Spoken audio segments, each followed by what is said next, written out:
پیار سے متا ہے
أعوذ بالله من الشيطان اللعين الرجيم بسم الله الرحمن الرحيم الحمد لله رب العالمين بارئ الخلائق أجمعين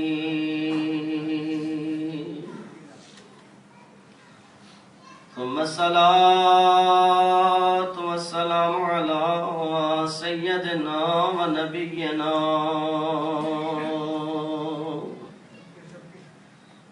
وشفيع ذنوبنا وطبيب قلوبنا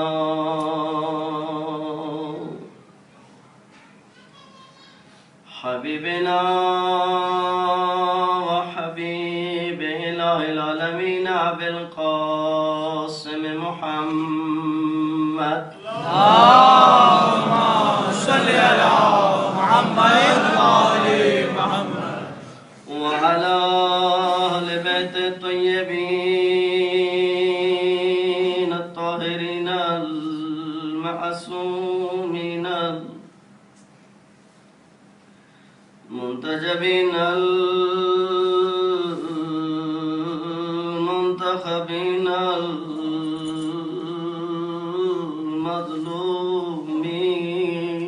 المظلومين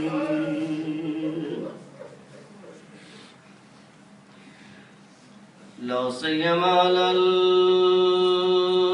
الحسين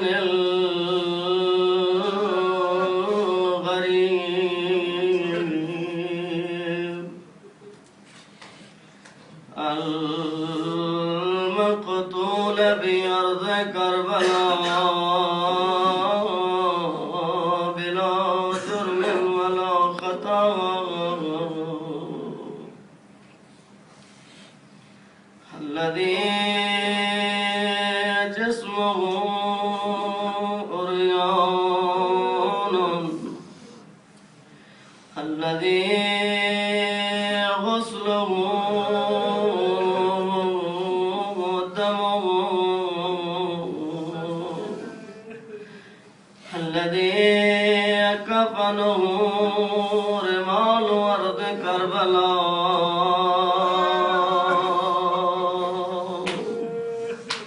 الذي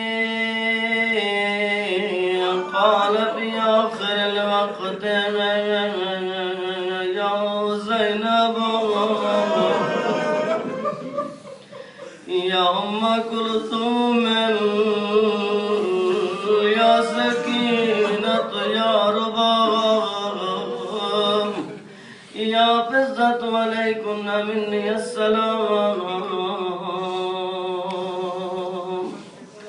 ورحمة الله على محبهم ومواليهم وشيعتهم أجمعين ولعنة الدائمة على أعدائهم ملعونين من أول دار إلى الآن ومن الآن إلى قيام يوم الدين أما بعد فقد قال الحكيم في محكم كتابه وقوله الحق وهو أصدق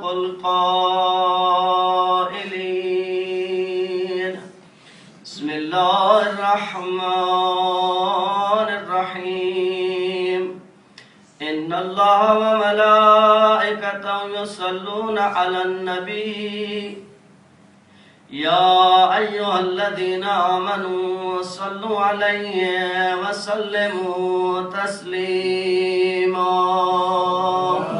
اللهم صل على محمد وآل محمد. خداوند کریم بحق محمد وآل محمد مظلوم کربلا کا صدقہ آپ کی ان دعاؤں اور عبادات کو اپنی بارگاہ میں قبول فرمائے. جہاں کہیں بھی مومنین نے صف عذاب بچھائی اس کو اپنی بارگاہ میں بوجہ حسن قبول فرمائے. یہاں کے مومنین جو اہتمام کرتے ہیں حاجی صاحب دیگر ان کے برادران جن جن کے نام میرے ذہن میں ہیں یا جن کو میں نہیں جانتا ہر قسم کے معاونین عزاداری کو امام علیہ السلام کے صدقے وسیع رزق نصیب فرمائے. انہیں بڑھ چڑھ کر ہمیشہ عزاداری میں حصہ لینے کی توفیق نصیب فرمائے. مقصد عزاداری کو سمجھنے کی توفیق نصیب فرمائے. جس مومن کی خصوصی دعا کے لیے کہا گیا جنہوں نے کل امام علیہ السلام کے شہادت کے روز لنگر کا اہتمام کیا ہے بتایا گیا کہ وہ دوسرے اہل سنت ہیں وہ خوش نصیب ہیں کہ وہاں رہ کر بھی حسین کو نہیں بھولے. خداوند کریم رباب کی خالی جھولے کا صدقہ ان کو اولاد کی نعمت سے نوازے.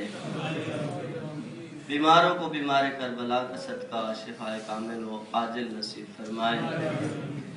حاضرین و غائبین کی دلی حاجات کو پورا فرمائے. امام علیہ السلام کا جلد ظہور فرمائے. ہمیں امام کے قدموں میں جامع شہادت کی سعادت نصیب فرمائے. اپنی ان دعاؤں اور عبادات کی قبولیت کے لیے مل کر بلند صلوات پڑھ لیں. اللهم صل على محمد وآل محمد. عزیزان گرامی آپ کو معلوم ہے کہ ہمارے اس عشرے کا عنوان ولایت امیر المومنین علی ابن ابی طالب علیہ السلام تھا. ایک جملے میں اس موضوع کو عرض کروں کہ کربلا میں جب امام نے عمر ابن سعد سے کہا کہ آخر تمہیں مجھ سے مسئلہ کیا ہے, میں نے تیرا بگاڑا کیا ہے, میں نے تیرے ساتھ کیا ایسا کیا ہے, تو کیوں میرے قتل کے درپے ہے, اس نے ایک جملہ کہا بغضاً لأبیک, حسین ہمیں تجھ سے کوئی مسئلہ نہیں ہے, ہمیں تیرے باپ سے بغض ہے. بغض کے مقابلے میں محبت اور ولایت آتی ہے. یعنی ہم تیرے باپ کی ولایت کو تسلیم نہیں کرتے. آپ تاریخ عرب کو پڑھ لیں, پیغمبر علیہ السلام کی زندگی آج آپ کو تانا دیا جاتا ہے. آپ سمجھتے ہیں کہ لوگ آپ کو تانا دیتے ہیں کہ آپ محبت اہل بیت میں اس حد تک آگے جا چکے ہیں کہ اپنی جانیں دے رہے ہیں, اپنی اولادیں دے رہے ہیں, اپنا مال دے رہے ہیں. سب سے پہلا تانا اگر علی کی محبت کا دیا گیا تو وہ اللہ کے رسول کو دیا گیا ہے. سب سے پہلا تانا یہ ہمیشہ تھا رسول کی زندگی میں کہ جو فضیلت دیکھو اس کا مالک علی کو بناتے جا رہے ہیں. آج کے عمال کے حوالے سے حاجی صاحب نے اشارہ کیا اور ایک عمل انہوں نے بتایا. دیکھیے معصوم کا کوئی قول, معصوم کا کوئی حکم حکمت کے بغیر نہیں ہو سکتا. کہا گیا سارے اعمال کریں لیکن سب سے بہتر عمل کیوں لعنت کو قرار دیا گیا؟ سوچیں سمجھیں کیوں, وائے سوال ہے. اس لیے کہ جب انسان کسی پہ لعنت کرتا ہے تو اس کے کردار سے نفرت کرتا ہے. بھئی آپ جب یزید پہ لعنت کریں گے, یزید کے ساتھیوں پہ لعنت کریں گے تو لعنت کا کیا مطلب ہے؟ کہ ہم تمہارے کردار سے نفرت کرتے ہیں، ہمیں تم سے نفرت ہے، ہمیں تم سے بیزاری ہے۔ بس انسان اپنی زیرت کو، اپنی شکل کو، اپنے حلیے کو دیکھے، اگر وہ حسین کے ساتھ ملتا جلتا ہے۔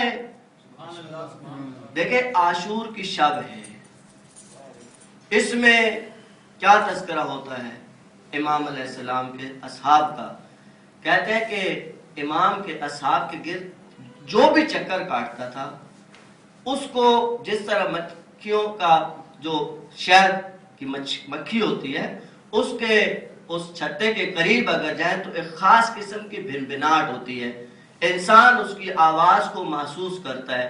کہا جو بھی حسینی خیموں کے نزدیک جاتا تھا اسے ایک خاص قسم کی آواز آتی، کوئی نماز میں ہے، کوئی مناجات میں ہے، کوئی اللہ سے لو لگا رہا ہے۔ حسینی بتا رہے تھے یہ رات آخری رات ہے، لیکن زندگی کی آخری سانس تک بھی لو اللہ سے لگانے ہیں۔ حسین نے یہی سکھایا۔ زندگی کا مقصد سمجھیں، زندگی کا ہدف سمجھیں۔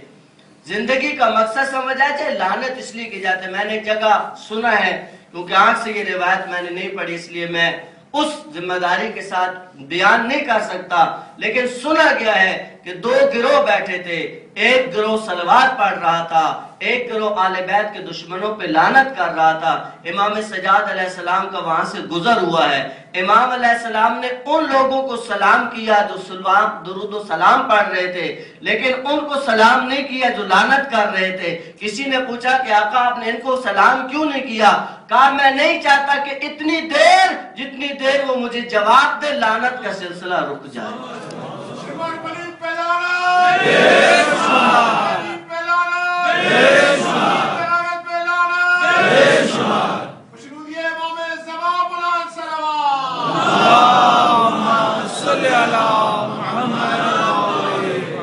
میں جس نتیجے پہ پہنچا ہوں اس لعنت کے فلسفے سے، اور یقیناً آپ اس سے اتفاق کریں گے کہ لعنت ایک ایسا عمل ہے جس کو کرتی وہ انسان جس پہ لعنت کرتا ہے اس کے عمل سے نفرت کرتا ہے، اس کے کردار سے نفرت کرتا ہے۔ حسین کی جنگ کردار کی جنگ ہے، یاد رکھیں کوئی جنگ نہیں ہے حسین کی کربلا کے اندر۔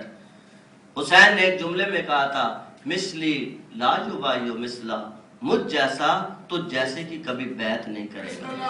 حسین نے یہ نہیں کہا کہ میں حسین تجھ یزید کی بیعت نہیں کرتا، تاریخ حسین میں یہ جملہ نہیں ہے۔ آپ بھی جب نعرہ لگاتے ہیں تو حسینیت زندہ باد کہتے ہیں، حسین زندہ باد ہے، لیکن آپ نعرہ حسینیت زندہ باد لگاتے ہیں۔ اور حسین نے یہ فیصلہ کر دیا تھا کہ یزیدی الگ ہوں گے اور حسینی الگ ہوں گے۔ کیسے الگ ہوں گے؟ کیسے پتہ چلے گا؟ کسی کے ماتھے پہ تو لکھا نہیں ہوتا، ہمارے ماتھے پہ تو کہیں نہیں لکھا ہوا کہ ہم حسینی ہیں، یا ان کے ماتھے پہ نہیں لکھا ہوتا کہ وہ یزیدی ہیں۔ کردار بتاتا ہے کہ یہ حسین کا ماننے والا ہے، اور کردار بتاتا ہے۔ دیکھیں آپ نے اعلان کیا کہ کل مجلس ہوگی، اس کے بعد وقف نماز ہوگا، اس کے بعد پھر مجلس شروع ہوگی۔ جب ہم پاکستان کی فضاؤں میں ان علاقوں میں جہاں یہ اہتمام ہے، آج میڈیا کا دور ہے، آج انٹرنیشنل میڈیا جتنی کوریج حسین کی عزاداری کو ملتی ہے کسی کو نہیں ملتی۔ آج ٹی وی آن کرے ہر جگہ پر حسین کا ذکر ہو رہا ہے۔ حسین کا ذکر ایک میسج ہے، وہ ہمارے ذریعے لوگوں تک جا رہا ہے۔ لوگ ہمارے اعمال کو دیکھ کر حسین کی شخصیت کا اندازہ لگاتے ہیں۔ انہوں نے حسین کو نہیں دیکھا۔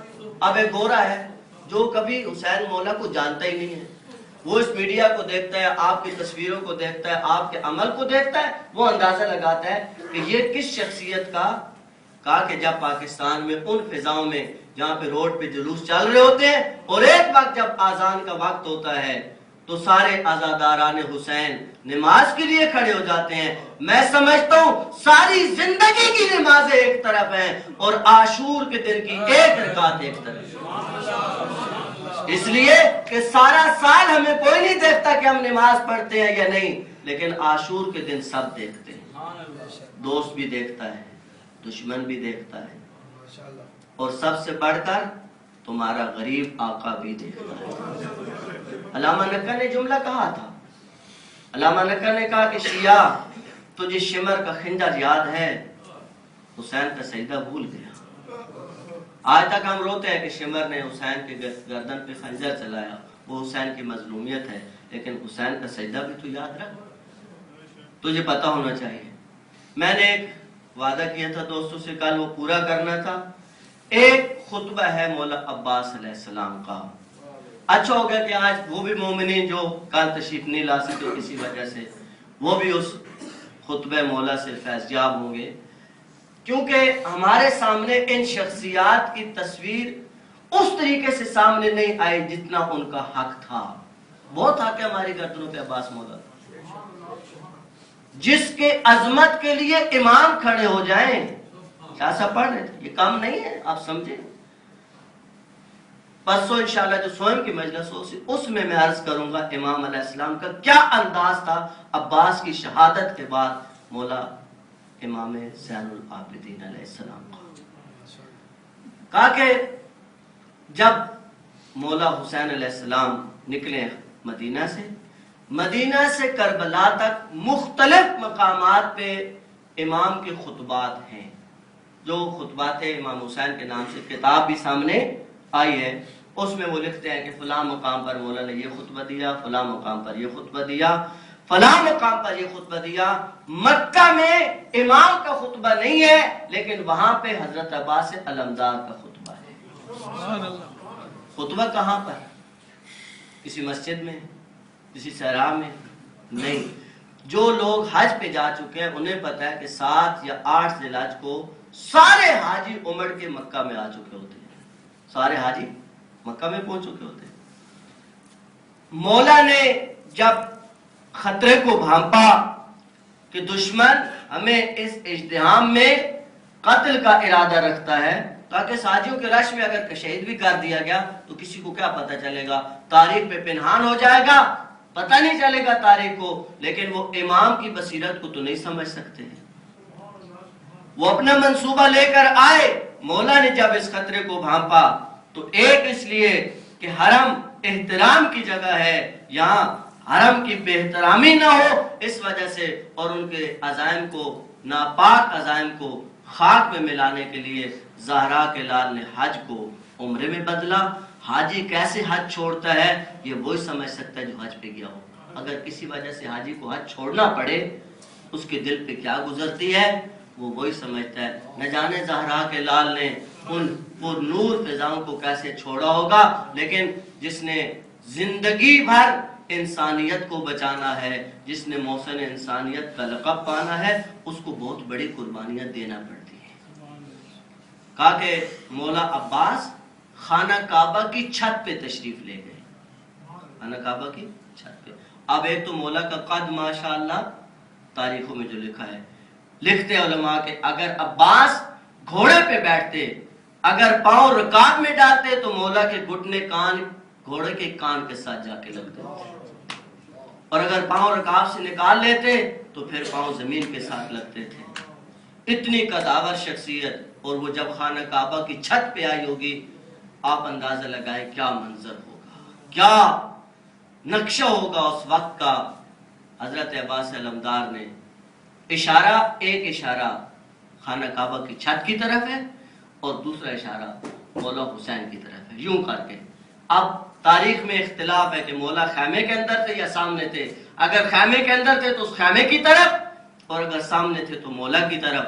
اور عباس مولا نے پڑھنا شروع کیا، الحمدللہ الذی، میں اس خدائے بزرگ و برتر کی حمد بجا لاتا ہوں، شرف ھذا، جس اللہ نے اس خانہ کعبہ کو شرف بخشا، بے قدوم ابی ہے، حسین کے والد کی آمد سے۔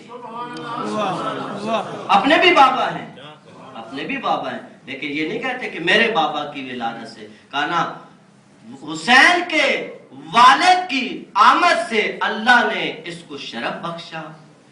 کان بالامس بیتن، کل تک خانہ کعبہ گھر تھا، اللہ کا گھر تھا، اس کو قبلہ کی حیثیت حاصل نہیں تھی، لیکن جب امیر المومنین کی ولادت خانہ کعبہ میں ہوا ہے تو پھر یہ سارا قبلتن، پھر یہ لوگوں کے لیے قبلہ بن گیا۔ اس کے بعد ان منافقوں کو، ان